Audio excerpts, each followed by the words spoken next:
Yan, usapang locals naman tayo dyan sa Pinas. Sabi ni Boss John Dave, question niya is, yung local sa Pinas, Kuya Dio, anong strain ba yun?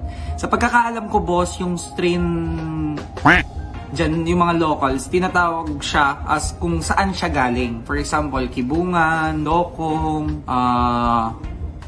Sarap.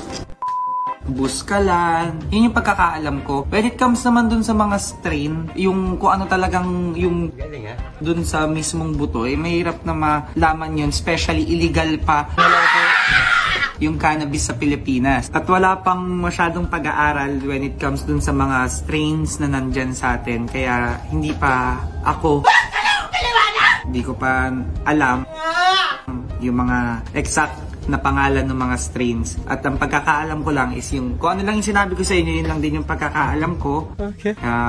Sana ulit-ulitin ko pa ba? dun sa may mga alam ko ano talaga yung tunay na sagot ko, kung mali nga ba yung sagot ko, kung ano yung tamang sagot, i-comment nyo na lang dyan at ma-appreciate ko. Maraming salamat. Again, it's me, Duty H, at nandito po ako ngayon sa Bangkok, sa Thailand. Peace out.